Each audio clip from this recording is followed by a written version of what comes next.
अरिहंत सिद्ध सूरी उपाध्याय साधु सर्व अर्थ के प्रकाशी मांगलिक उपकारी है। तिन्ह को स्वरूप जान रागते भई जो भक्ति काय को नवाए स्तुति को उचारी। धन्य धन्य तिन्हि ते काज सब आज भय कर जोरी बार बार वंदना हमारी है। मंगल कल्याण सुख ऐसो हम चाहत हैं। हो मेरी ऐसी दशा जैसी तुम धारी है। हो मेरी ऐसी दशा जैसी तुम धारी है। मंगलमय मंगल करण वीतराग विज्ञान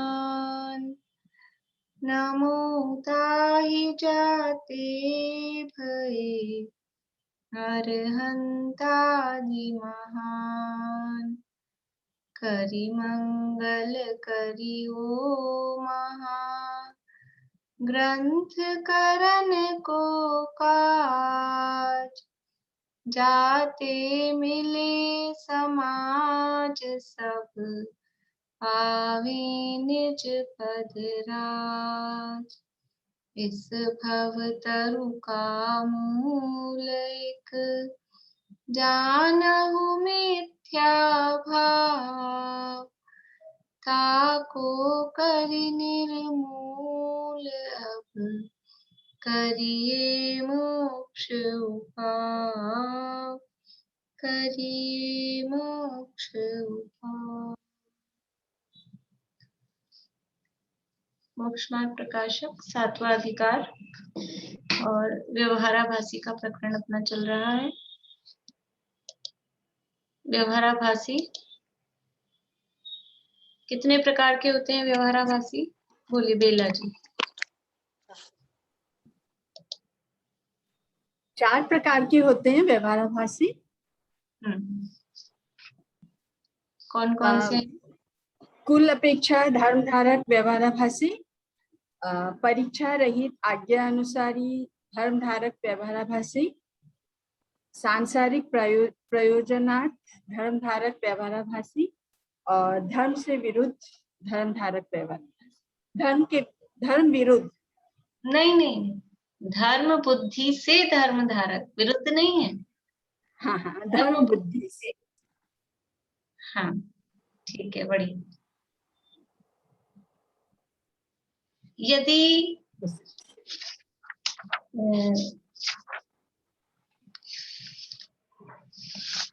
कुल क्रम से न्याय नहीं होता, इस बात को सिद्ध करिए। कुल क्रम से न्याय नहीं होता।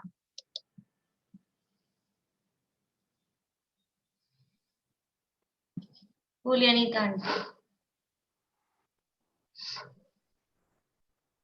कुल क्रम से न्याय नहीं होता मतलब लोक में भी, जैसे अगर कोई चोर है और वो चोरी करता हुआ अगर पकड़ा जाए तो उसको भी सजा मिलती है। उसका अगर कुल चोर है तो इससे उसको माफी नहीं मिलती है। तो धर्म पद्धति में तो कैसे कुल से धर्म होता, जब सामान्य लोक में ही मतलब कुल पद्धति से उसको माफी नहीं दी जाती है। चोर अगर चोरी करता हुआ पकड़ा गया तो ठीक है, कुल क्रम से न्याय नहीं होता। दुनिया में भी यदि कोई चोरी करता हुआ पकड़ा जा रहा है तो इसका कुल ही चोर है, इसके पिताजी चोर थे, इसके दादाजी चोर थे, ऐसा कुल का परंपरा देखकर उसको छोड़ा नहीं जाता है। कुल क्रम से न्याय नहीं होता है, सजा दी ही जाती है। इसलिए कुल क्रम से धर्म मानना वो उचित नहीं है। ये जो 3 प्रकार के व्यवहाराभासियों की चर्चा अभी हमने पढ़ी है, कुल अपेक्षा धर्म धारक, परीक्षा रहित आज्ञानुसारी धर्म धारक और सांसारिक प्रयोजनार्थ। ये जो व्यवहाराभासी हैं इनकी भक्ति की प्रवृत्ति किस प्रकार की होती है? ये जो 3 प्रकार के व्यवहाराभासी हैं, इनके भक्ति की प्रवृत्ति किस प्रकार की होती है? बोलिए सुनीता आंटी या प्रीति, जो भी बोल रहे हैं।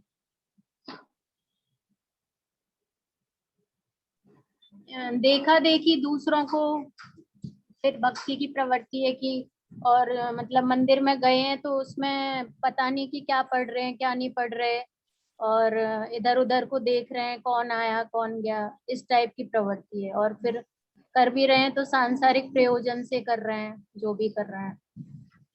ठीक है, बढ़िया। बोलिए वर्षा भाभी। यदि धर्म की कुल प्रवृत्ति तो मतलब वो लोगों को देख देख कर ही करते हैं। व्यवहारवासी जो है कुल प्रवृत्ति तो देखा देखी करते हैं, या किसी कोई प्रयोजन वश कर लेते हैं। उनकी धर्म दृष्टि तो होती नहीं है, उनका मन तो कहीं और होता है और दृष्टि कहीं और होती है। और जैसे मुख से अपन दर्शन वगैरह करते हैं या पाठ वगैरह करते हैं तो हमारी नजरें इधर उधर घूमती रहती है, ये ठीक नहीं है। इस प्रकार धर्म का जो मतलब है कुल प्रवृत्ति। ठीक है, बोलिए भारती आंटी, बोलिए। नहीं, वो मैं पहले वाले के लिए बोल रही थी, वो जो कुल क्रम से न्याय नहीं होता, उसमें ये वाले 2 एग्जाम्पल्स नहीं देते होंगे कि नहीं, वो भी दे सकते ना कि अगर पिता दरिद्र और बेटा धनवान हो जाए तो एक तो ये वाला वो नहीं दे सकते। वो न्याय की बात पूछे ना खाली, तो अच्छा। न्याय की बात, अभी केवल न्याय वाला पॉइंट पूछा था। ये तो कुल क्रम, सामाजिक परंपरा, उसके लिए ऐसा पूछा जाएगा कि कुल क्रम से सामाजिक परंपरा या पारिवारिक परंपरा नहीं चलती है, तो वो पिता दरिद्र है तो फिर पुत्र भी दरिद्र रहे, ऐसा वो परिवार की परंपरा नहीं चलती है।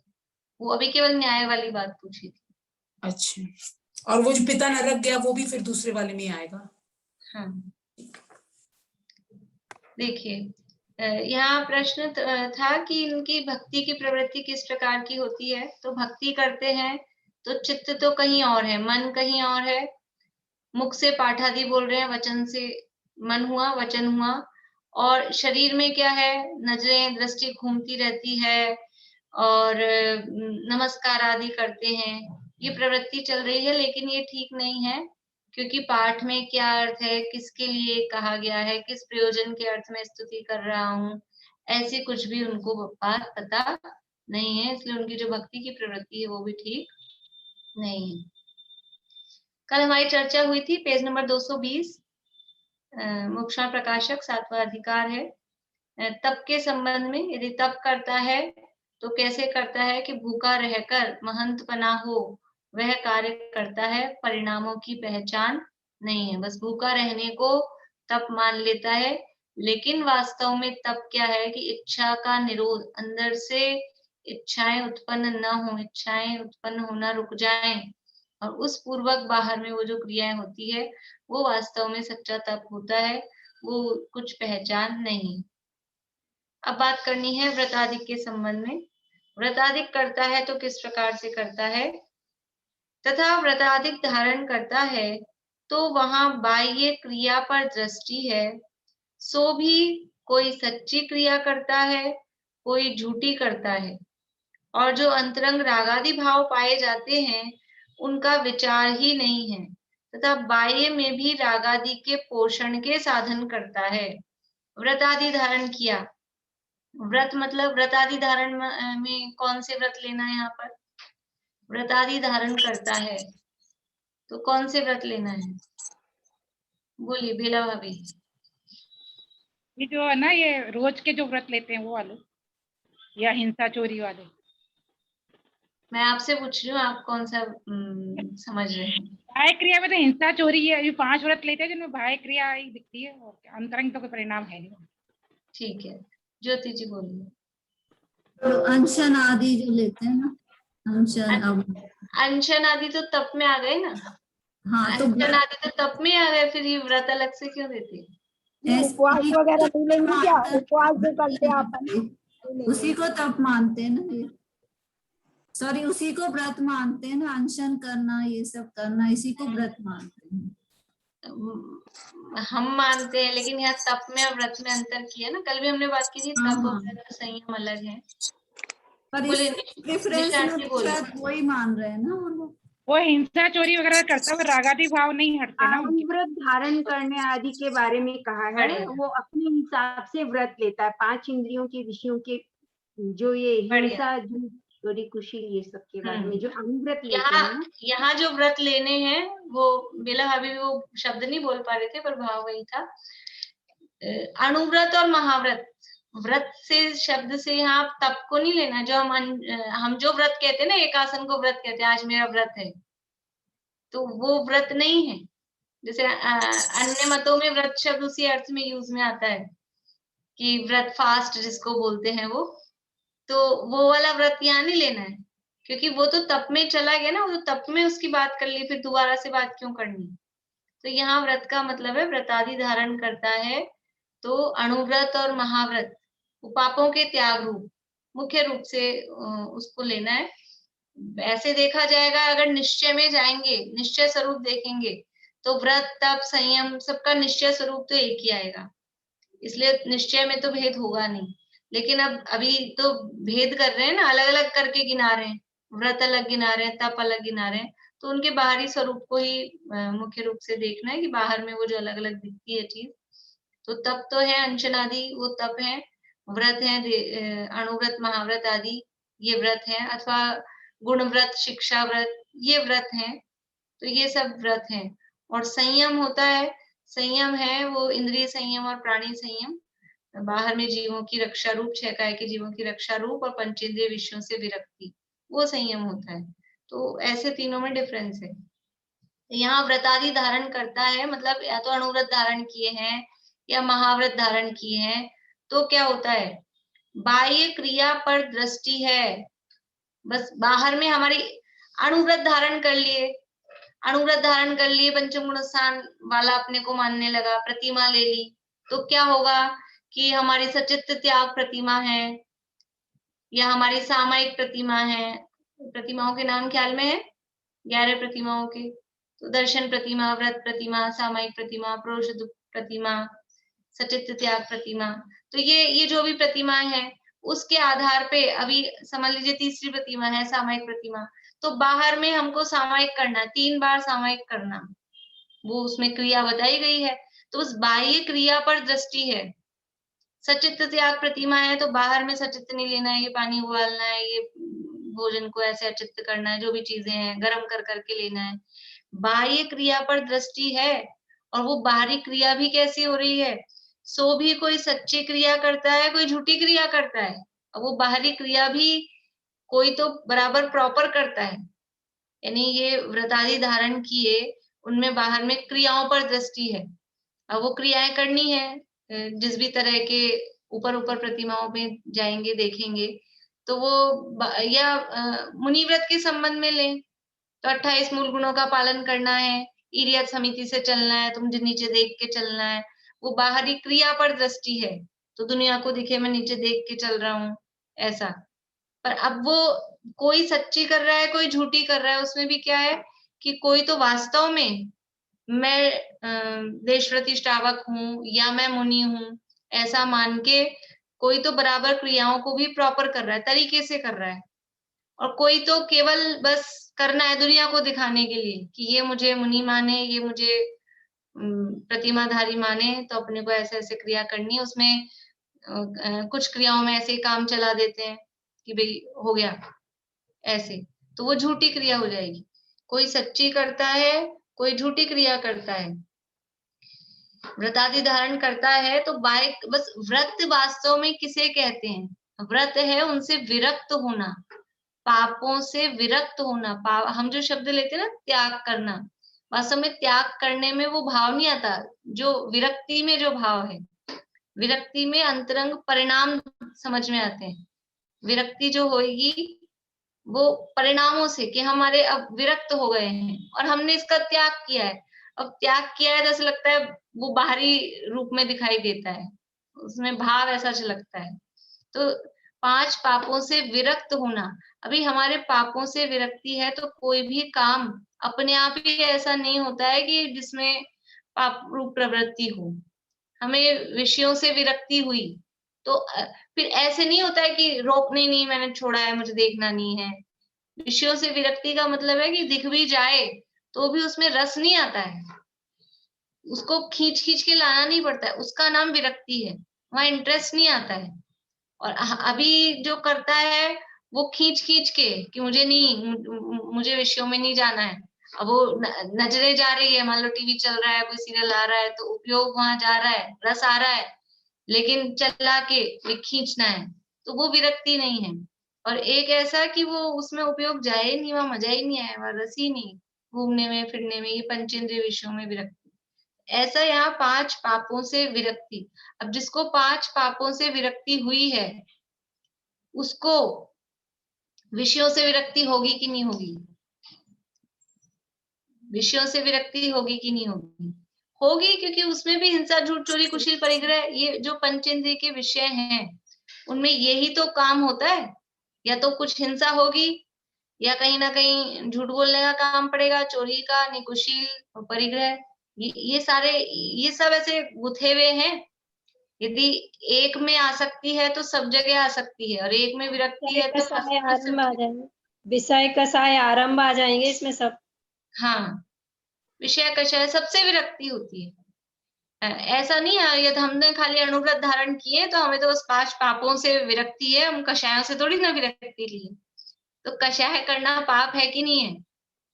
पाप किसे कहते हैं? वो कषाय की क्रोध, तो क्रोध किया तो आत्मा में मोह राग द्वेष भाव की उत्पत्ति हुई कि नहीं हुई? तो हिंसा हुई कि नहीं हुई? हिंसा हर जगह वर्तती है। 5 पापों में भी हिंसा फैली हुई है और कषायों में भी हिंसा फैली हुई है। ये हिंसा की परिभाषा ही इतनी व्यापक है। आत्मा में मोह राग द्वेष भावों की उत्पत्ति होना वो हिंसा है।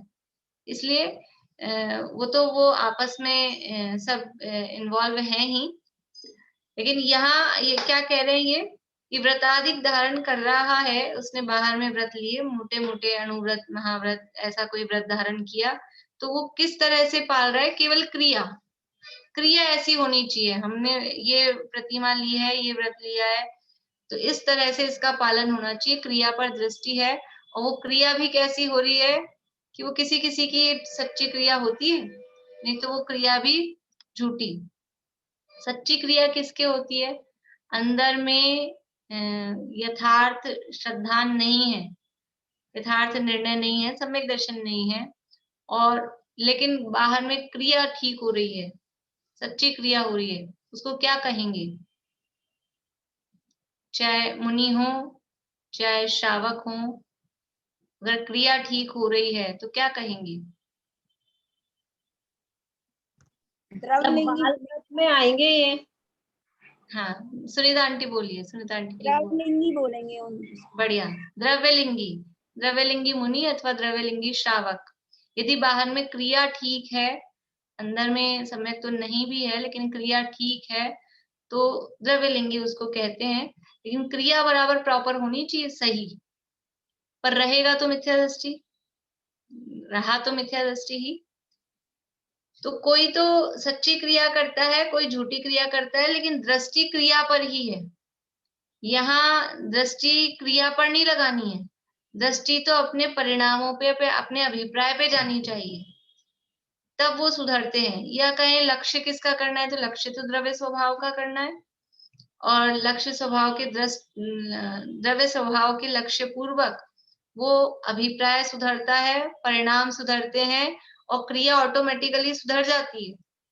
यदि लक्ष्य स्वभाव का होता है, अभिप्राय बदलता है, परिणाम बदलते हैं, तो क्रिया अपने आप ही सुधर जाती है। अभी आगे यहाँ बात आ रही है, 3 चीजें होती है, क्रिया, परिणाम और अभिप्राय। कुछ लोगों ने सुना होगा, अभय जी भाई साहब की पुस्तक भी है और विशेष प्रवचन वो उस पे करते हैं, क्रिया, परिणाम और अभिप्राय पे। तो क्रिया तो बाहर में जो हो रही है, शरीर की दिख रही है, वो क्रिया, और परिणाम, और फिर एक है अभिप्राय। अभिप्राय है वो यानी हमारी मान्यता क्या है। अभिप्राय तो है हमारी मान्यता, वो अभिप्राय है। और परिणाम जो हर समय चलते रहते हैं, बदलते रहते हैं, वो परिणाम है।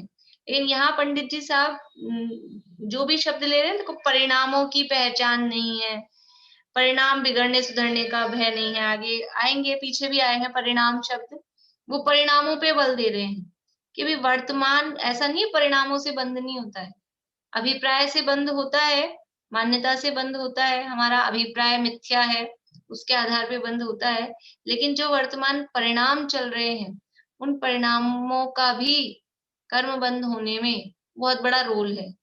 इसलिए बार बार में ये परिणाम शब्द देते हैं। अपन ने शुरू से ऐसा नोटिस नहीं किया, लेकिन यदि हम नोटिस करते तो बहुत जगह अभी अब जितना भी बचा है इस अधिकार में बहुत जगह हमको दिखेगा ये परिणाम शब्द देते हैं। देखिए अभी नीचे आ रहा है, यहीं आ रहा है, व्रतादि धारण करता है तो वहां बाह्य क्रिया पर दृष्टि है, सो भी कोई सच्ची क्रिया करता है, कोई झूठी क्रिया करता है। बोलिए भारती आंटी।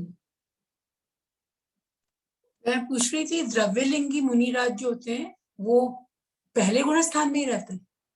नहीं, द्रव्यलिंगी तो 3 प्रकार के होते हैं, पर ज्यादातर जब द्रव्यलिंगी शब्द यूज में लेते हैं तो मिथ्या दृष्टि यानी प्रथम गुणस्थान वर्ती के लिए ही बोलते हैं। अदरवाइज चौथे गुणस्थान वर्ती भी होते हैं, 5वें गुणस्थान वर्ती भी होते हैं। तो चौथे 5वें गुणस्थान में उनको सम्यक दर्शन नहीं होता? सम्यक दर्शन तो है, लेकिन मुनि दशा का गुणस्थान कौन सा होता है? छठा सातवां। तो छठा सातवां नहीं है, चौथे में है, लेकिन बाहर में मुनि दशा है, इसलिए भावलिंग नहीं हुआ। भावलिंग होता है 3 कषाय चौकड़ी के अभाव पूर्वक, और यदि अभी वो चौथे गुणस्थान में है तो 1 कषाय चौकड़ी का ही अभाव है। तो ऐसा जनरली गिरते समय होता है, यदि गिर गए हैं और चौथे में आ गए हैं, जनरली गिरते समय ही होता है। अदरवाइज वो जो पहले से सम्यक दृष्टि है वो अपनी भूमिका उसको पता है, तो वो डायरेक्ट खुद ऐसा नहीं होता है। नहीं, वो 9वें ग्रहवेग तक जाते हैं तो चौथे मिथ्या दृष्टि की बात है। चौथे वाले भी जा सकते हैं वो, पर चौथे वाले का टाइम ज्यादा नहीं होता है, क्योंकि वो गिरते समय या इस तरह का होता है, फिर वो पुरुषार्थ कर ही लेते हैं, पर होते हैं इसलिए बताया है। पर ज्यादातर जब शास्त्रों में द्रव्यलिंगी की बात आती है और 9वें ग्रहवेग चला गया और वो जो सारी बात आती है वो मिथ्या दृष्टि के हिसाब से आती है। तो मिथ्या दृष्टि जी 9वें ग्रहवेग तक जा सकते हैं? हाँ, मुनि दशा में मुनिलिंग धारण करके, मुनिलिंग और बराबर सच्ची क्रिया पूर्वक। ऐसा नहीं मुनिलिंग तो है और क्रिया का ठिकाना ही नहीं है, तो 9वें ग्रहवेग के स्वर्ग जाने के भी ठिकाने नहीं है फिर तो। लेकिन अगर आपको सम्यक दर्शन हो गया तब भी आप भावलिंगी नहीं हो, तभी भी आप द्रव्यलिंगी रहते अकेले सम्यक दर्शन से भावलिंगी मुनिपना नहीं होता ना, 3 कषाय चौकड़ी का भाव होना चाहिए। भावलिंग मुनि राज के लिए भावलिंग है 3 कषाय चौकड़ी का भाव। श्रावक के लिए देशव्रती के लिए भावलिंग है 2 कषाय चौकड़ी का भाव, और सम्यक दृष्टि के लिए भावलिंग है 1 कषाय चौकड़ी का भाव। तो वो उस पूर्वक होगा तब भावलिंग होगा। एक चीज और क्लियर कर दी ना, अभिप्राय और परिणाम, इसमें मैं कंफ्यूज हो जाती हूँ। अभिप्राय मीन्स जो हम जो एक्चुअल में हम जो हमारे सोच रहे हैं, हमारे जैसे आज मेरे से मान लीजिए कोई चीटी मसल गई, पर मेरा अभिप्राय नहीं है।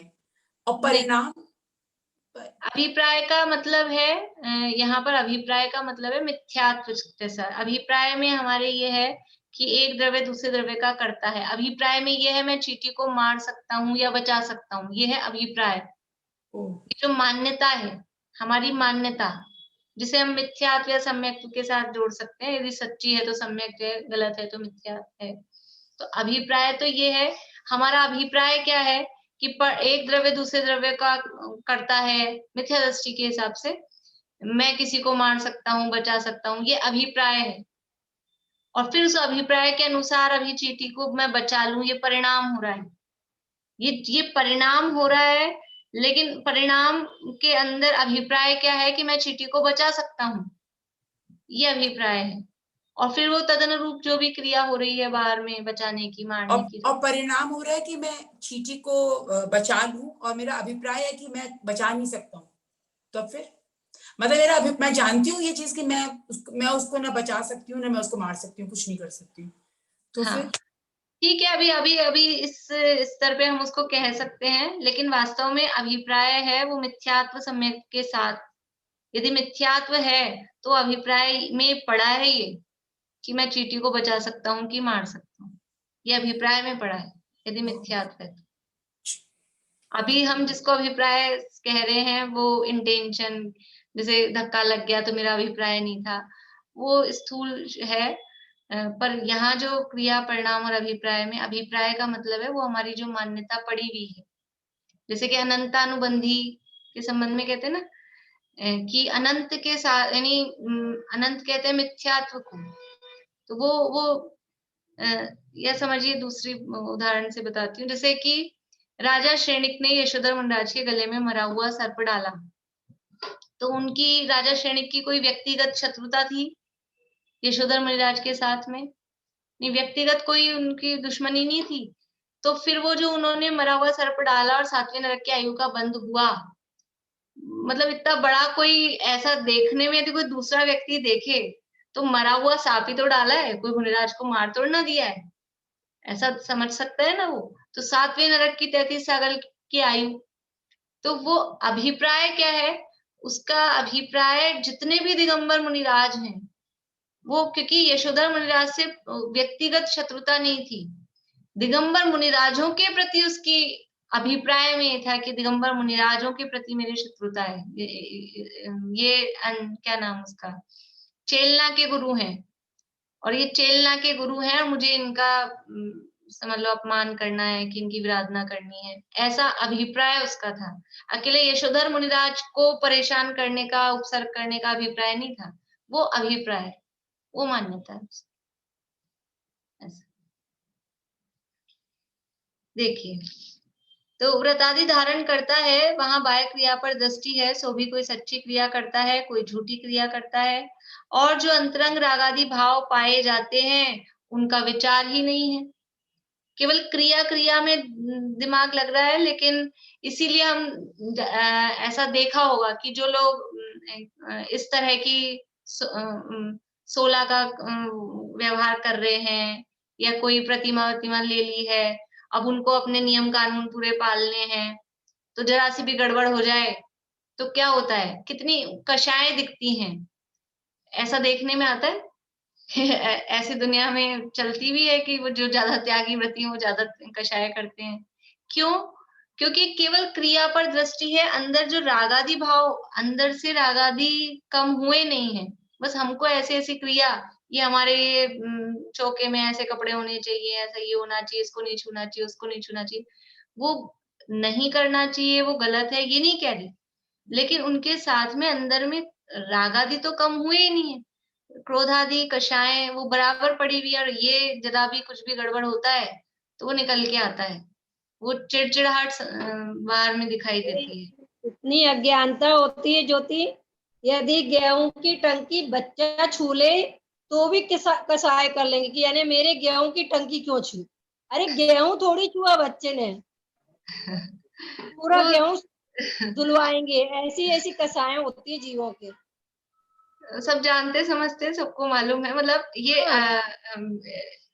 ऐसा, यानी वो शुद्धता रखें, वो सब रखें, उसकी निषेध नहीं है, लेकिन बात है कि अंदर आपकी कषायें कम हुई कि नहीं। वो सब खाली क्रियाओं पर वर्क हो रहा है, क्रियाओं पर काम कर रहे हैं, लेकिन अंदर असली अभिप्राय ये था, असली काम क्या करना था कि अपने जो रागादि भाव हैं वो कम हो, एक्चुअल में वो कम हो, तो ये काम होता है।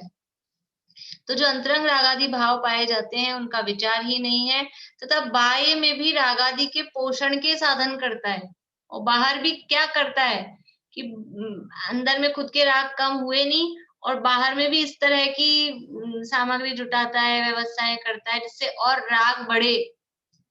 कहने में व्रतादि धारण कर रखे हैं, लेकिन वो दूसरों के लिए कि खुद के लिए, इस तरह के जहां जहां राग बढ़ता है, समझ लो सगे संबंधियों में राग बढ़े तो उनको इकट्ठा करता है, अथवा खुद तो हम नहीं करते हैं वो काम, दादा इसलिए कहते हैं कि खुद तो अब 60 साल के दादाजी हो गए, खुद तो रंग बिरंगा पहनते तो अच्छा नहीं लगता, तो 5 साल के पोते को वो रंग बिरंगा तरह तरह का पिना पिना के वो अपने राग का पोषण करते हैं। 1-2 साल के बच्चे को खुद को क्या समझ में आता है, उसको जो भी ड्रेसअप हम कर रहे हैं, ये बना रहे हैं, ये बना रहे हैं, लड़की होती है तो ये लगा, वो सब क्या है, वो सब क्या है, वो अपने ही राग का पोषण है।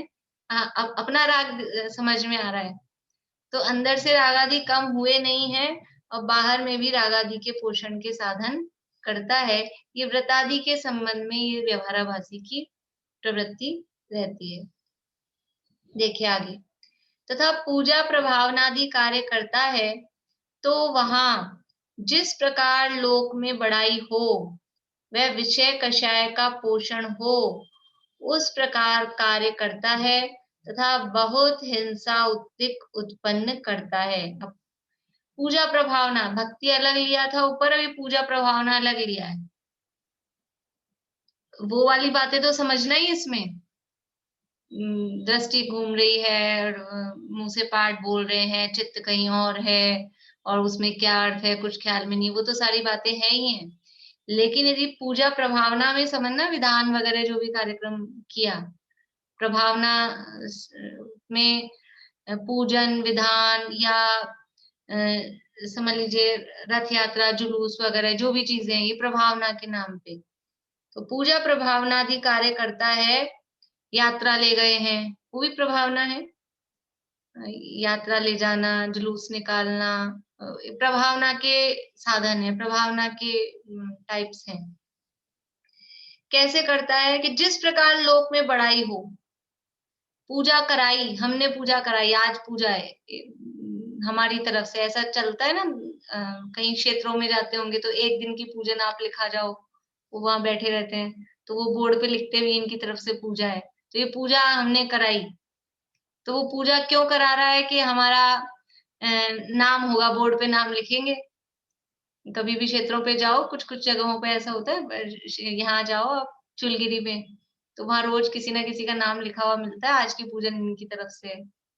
तो वो क्यों कि जिस प्रकार से अपनी बड़ाई हो और विषय कषाय का पोषण हो। पूजा कराई है, विधान कराया है, तो कैसे करानी है कि पूजन करा के, पूजन क्यों करानी है, ये पूजन करा के हमको भोजन कराना है, हमको जीवन कराना है, तो वो विषय कषाय का पोषण कर रहे हैं। पूजन करा के यानी पूजन किस लिए करी, क्यों करी, वो कुछ नहीं मालूम है, और सारा उपयोग, सारा दिमाग वो अपने विषय कषाय में। या फिर हम पूजन विधान करा रहे हैं तो हम मेन है, करा रहे हैं तो हम अपने अच्छे अच्छे कपड़े गहने जेवर ये पहन के आएंगे, तो वो अपनी दिखाने की बात है, हम अपना वैभव दिखाएंगे, ये है। या हम अपने सगे संबंधियों को बुलाएंगे, उनको बताएंगे, जिस तरह से भी बड़ाई हो रही है और अपने विषय कषायों का पोषण हो रहा है, उस तरह से ये समझ लो जुलूस वगैरह में जो भी है, अब जुलूस निकाला है, अब उसमें क्या बोलते हैं, ये सरस की छाछ हम पिला रहे हैं, और क्या क्या होता है, आइसक्रीम बाजार की, और ये सब होता है वहां। तो ये क्या है, जुलूस के नाम पे विषय कषाय का पोषण हो रहा है। जैसे बारात निकलती है, जब बारात में बीच बीच में आपको ये खिलाना है, ये पिलाना है, ऐसे वहां भगवान है, रथ यात्रा निकल रही है, श्री जी हैं, और वहां खाना पीना, मिल्क रोज हो रहा है, ठंडाई हो रही है, छाछ हो रही है, पता नहीं क्या क्या और भी बहुत कुछ होता है सब होता है। ये क्या हो रहा है, संतरे आदि बंटवाते हैं, फल वगैरह, ये सब विषय कषाय का पोषण हो रहा है। भगवान की विराधना कितनी होती है, और उसमें विराधना है, बिल्कुल विराधना है, ये मतलब स्पष्ट रूप से विराधना है। ये बहुत हिंसा अधिक उत्पन्न करता है वो प्रभावना के नाम पर। बोलिए भारती आंटी। नहीं तो फिर ऐसे विधान ये सब नहीं करवाना चाहिए। नहीं, विधान क्यों नहीं करवाएं, विधान करवाएं, और विधान के बाद में भोजन का निषेध नहीं। देखो, विधान में बैठे तो निराकुल होकर क्योंकि विधानों में टाइम लगता है ना, इसलिए वहां भोजन की व्यवस्था होती है, तो निराकुल होकर बैठ सकते हैं। लेकिन अकेला यही प्रयोजन, इसी प्रयोजन से करे, इसी प्रयोजन से कराए, तो वो प्रयोजन गलत है। विधानों में टाइम लगता है, 11-12 बजे तक विधान चला, आप घर आके फिर भोजन बनाए और वो सारी करे, तो मतलब आकुलता होती है ना, फिर बैठते नहीं लोग कि हमें तो घर जाना है, फिर काम देखना है। तो वो निराकुल होने के लिए वो एक व्यवस्था ठीक है, लेकिन उसमें आगे क्या करें, बहुत हिंसा अधिक उत्पन्न करता है। भोजन बन रहा है तो वो शुद्धता पूर्वक बनना चाहिए। ऐसा नहीं फिर कुछ भी, जैसे अभी जुलूस की बात की ना, भक्ष्य भक्ष्य कुछ भी नहीं, विचार ही नहीं है। संतरे अंतरे तो फिर भी ठीक है, फल फ्रूट है, ऐसे अभक्ष्य भक्ष्य बिल्कुल बाजार की चीजें, वो संतरे भी उसमें बटे, वो मैं नहीं कह रही हूँ, लेकिन विवेक नहीं है। पूजन आदि भी कर रहे हैं तो हिंसा अधिक, यानी जुलूस में पूजन में आप जो भी व्यवस्था है, सामग्री धोई, जो और जो भी काम किए, तो किस तरह से सामग्री धुल रही है, पानी छना है कि अनछना है कि क्या हो रहा है, वो कुछ पता नहीं। घास पे ही बाहर गार्डन है, लॉन है, घास पे बैठ गए हैं, वहीं पे सारा कार्यक्रम हो रहा है, तो वो ये हिंसा ज्यादा हो रही है। या जुलूस है तो जुलूस में फूल पत्तियों का प्रयोग कर रहे हैं, झांकियां लग रही है तो उसमें इस तरह के प्रयोग कर रहे हैं। अपनी मान बढ़ाई चाह रहा है, वो एक अलग प्रयोजन, विषय कषाय का प्रमोशन कर रहा है, वो एक अलग बात हो गई, और वो सबके साथ में हिंसा अधिक और उत्पन्न हो रही है। तो ये सारी चीजें यानी यहाँ कह रहे हैं, देखो आगे कि नहीं तो फिर किस तरह से कराना चाहिए? जैसे आज अगर मान लो मैं विधान कराना चाहूँ तो मेरे को क्या, किस हिसाब से करना चाहिए? विधान कराएं, विधान के तरीके से अपना अभिप्राय कि भगवान की पूजन भक्ति हो। कुछ लोगों को इनवाइट करेंगे जो ऐसे कभी आते नहीं है, और हमने इनवाइट किया है तो इस बहाने वो आके सुनेंगे, ये अभिप्राय, लोगों में धर्म की प्रभावना हो। देखो हर जगह गलत अभिप्राय होता है ऐसा नहीं कह रही हूँ, कभी कभी हम भोजन इसलिए भी रखते हैं क्योंकि केवल हम विधान कराएंगे तो लोग आएंगे ही नहीं। केवल विधान कराओ ना, तो जो कोई जिनको रुचि नहीं होती है, जो रिलेटिव्स वगैरह ऐसे होते हैं जिनको रुचि नहीं है, तो वो ठीक है विधान है, जाएंगे तो जाएंगे, आएंगे तो आएंगे, नहीं तो नहीं आएंगे। और यदि भोजन भी होता है साथ में, तो भले ही वो कुछ लोग, आधे लोग एंड में आते हैं, कुछ लास्ट में, कुछ लोग शुरू से भी आ जाते हैं, तो हम ये सोच के कि इस बहाने कुछ लोग धर्म में लगेंगे या जुड़ जाएंगे, उनको पसंद आए, ऐसा समझ के यदि हम कराते हैं तो ठीक है। फिर वो तो आने वाले का है कि वो बिल्कुल ही पूरा खत्म हो जाए और सब केवल जीवने के जाए टाइम ही जाए, वो उसका है। हम अपना अभिप्राय कि हम इस अभिप्राय से काम करा रहे हैं। क्योंकि आप गुप्त रूप से तो नहीं करवा सकते ना विधान, जैसे दान तो गुप्त दे सकते गुप्त हैं, रूप से करा सकते हैं ना, क्यों नहीं? आप आयोजकों को कह दीजिए कि हम कराना चाहते हैं, बस ये हमारी तरफ से खर्चा लीजिए, लेकिन आप ओपन में न आए। ये गुप्त रूप से ये भी हो सकता है, हमें ना मान सम्मान नहीं चाहिए। बहुत बार ऐसा होता है कि विधान के आमंत्रण कर्ता में गुप्त ना है कि कौन करा रहे हैं, हम नहीं बताएंगे। फिर वो आप, लेकिन अंदर से सोचो कि अब मैंने विधान में आमंत्रण करता तो हम बने, तो हम वो हार मुकुट लगा के, हमको वो तो कहेंगे सामने वाले, लेकिन फिर आप खड़े होगे तो पता लग ही जाएगा ना दुनिया को। तो वो उन सब का लोभ छोड़े। विधान इसलिए करा रहे हैं कि हमको हार मुकुट लगा के, इंद्राणी बना के, माला पहना के, माला नहीं पहनाई, मुकुट नहीं मिला, तो परिणाम खराब हो गए कि हमने विधान कराया और हमको मुकुट ही नहीं पहनाया, हमको माला ही नहीं पहनाई। तो ये सब अभिप्राय वो नहीं होना चाहिए। या आगे बैठने नहीं मिले उसमें भी तकलीफ हो जाए, आगे बैठने नहीं मिले, कभी बादाम कम पड़ गए चढ़ाने को, बहुत सारी बातें हैं, बहुत छोटी छोटी बातें हैं, समझ में आती है सबको कि सामग्री में कुछ कमी हो गई है ऐसा। तो ये सब चीजें हैं, यानी जो हम करा रहे हैं तो भगवान की भक्ति हो, पूजन हो, लोग जुड़े, प्रभावना हो, ये अभिप्राय हमारा होता है तो ठीक है। लेकिन इसके अलावा जो दूसरे अभिप्राय होते हैं, अंदर में थोड़ी सी भी भावनाएं आती है, मान सम्मान की, विषय कषाय के पोषण की, ये भावनाएं गलत हैं। और फिर उसमें एक ख्याल रखें कि हिंसाधिक ज्यादा ना हो। देखिए पूजन आदि कार्यों में भी हिंसा तो होती है, आरंभ तो होता है, लेकिन सावध्य लेशो बहु पुण्य राशो, थोड़ा आरंभ करके यदि पुण्य अधिक हो रहा है, लाभ यदि हमको अधिक हो रहा है, तो वो करते हैं। लेकिन पता लगा कि जितना पुण्य हुआ नहीं, उससे बहुत अधिक हिंसा हो गई है और परिणाम भी उज्जवल नहीं हुए हैं।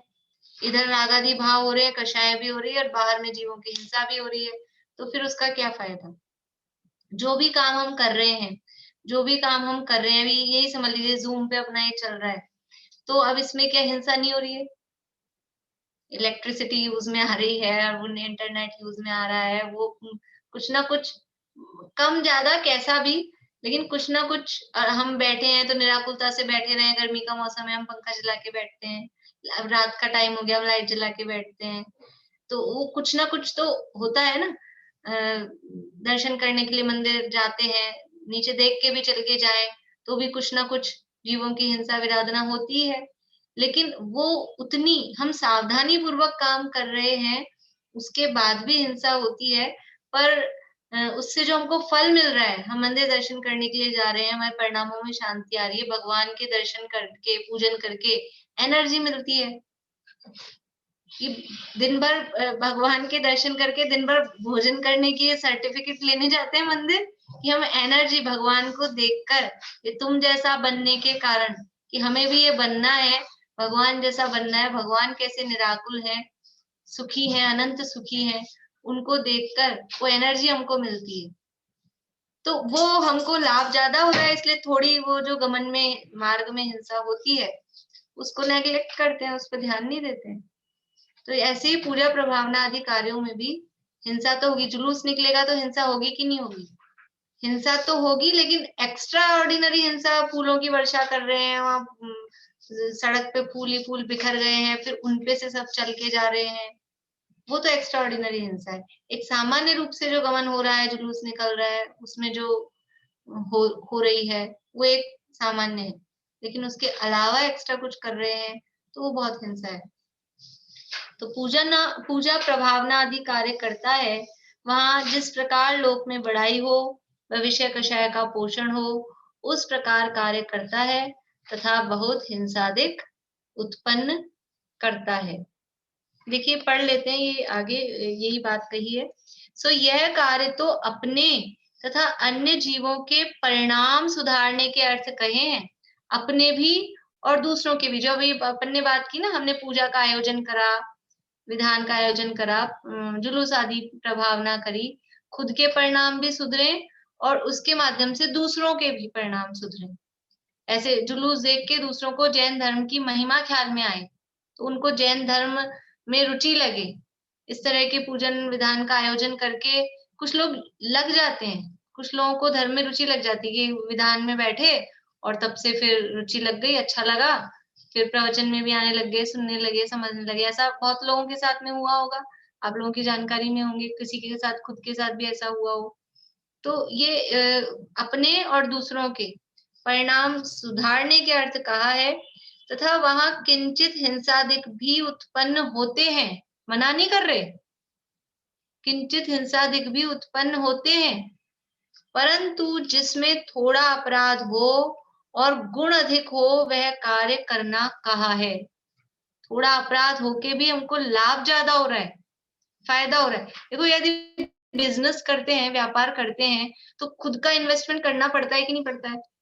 थोड़ी सी पूंजी तो लगानी पड़ेगी ना, लेकिन वो पूंजी लगा के फिर हमको लाभ होता है तो वो व्यापार करते हैं। थोड़ी भी हमको अपनी पूंजी तो लगानी ही पड़ रही है, तो फिर क्यों करें? पैसा तो अपना ही लग रहा है। अरे वो अपना पैसा भी नहीं लगाओगे तो फिर वो प्रॉफिट कैसे होगा, फिर कमाई कैसे होगी?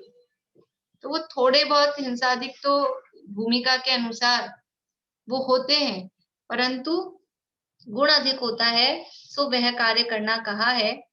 सो परिणामों की तो पहचान नहीं है। देखो यहाँ भी परिणाम शब्द कह रहे हैं, परिणामों की तो पहचान नहीं है, और यहाँ अपराध कितना लगता है, गुण कितना होता है, ऐसे नफा टोटे का ज्ञान नहीं है। नफा यानी प्रॉफिट, टोटा यानी नुकसान, घाटा, टोटा यानी घाटा। एक भजन है, किसका है मुझे ध्यान नहीं, अरे जिया जग धोखे की टाटी। वो मतलब उसमें धोखा ही धोखा है, नुकसान ही नुकसान है, ऐसा उसमें भाव दिया है। तो ऐसा नफा टोटे का ज्ञान नहीं है, वह विधि अविधि का ज्ञान नहीं है। किस विधि से करना, विधि क्या है, अविधि यानी जो विधि नहीं है, ऐसा विधि अविधि का भी ज्ञान नहीं है। इसलिए ये सब जो कार्य कहे हैं जिनवाणी में बताए हैं, तो निषेध नहीं है, लेकिन उनको किस तरह से करना है, उन कार्यों की करने की विधि क्या है, वो विधि अवधि का ज्ञान नहीं है। अब वो जो आगे बात आएगी वो अपने लिए आएगी, विशेष रूप से अपने लिए आएगी। अभी तक की भी जो जैसी हो, लेकिन अब शास्त्राभ्यास करने वालों की चर्चा करेंगे कि शास्त्राभ्यास करते हैं तो कैसा। अभी हम कर रहे हैं शास्त्राभ्यास, तो किस तरह से गलतियां होती है वो आगे बताएंगे। अभी अपना समय हो गया है। बोलिए भारती आंटी। एक कल आपने कबीर जी का एक दोहा बताया था ना, माला तो कर में फिरे, उसका एक और है, आपका सुना नहीं मुझे, माला तो जीत फिरे मुकमाही, कर का मन का डारी दे, मन का फेर। ये भी एक और है उनका। हाँ, और भी एक है, माला माला तो तोसो कहे काहे फिराए मोई, एक और है, मनवा क्यों नहीं फेरता, ऐसा है, माला फेरत चिंतन ही से गया, कहे काहे फिरावे मोई, मनवा क्यों नहीं फेरता, भव से तिराए, इस तरह का है उसका भाव। वो शब्द नहीं आ रहे, किसी को आ रहे क्या? कबीर जी के दोहे बहुत जैन से मिलते हैं। वो है ना, माला फेरा झुक गया गया ना मन का फेर, कर का मन का डारी, मन का हाँ, वो मन का इन्होंने मन, बताया। हाँ, माला फेरत झुक गया गराया ना मन का फेर, सॉरी ये है। चलिए, जिनवाणी से करते हैं।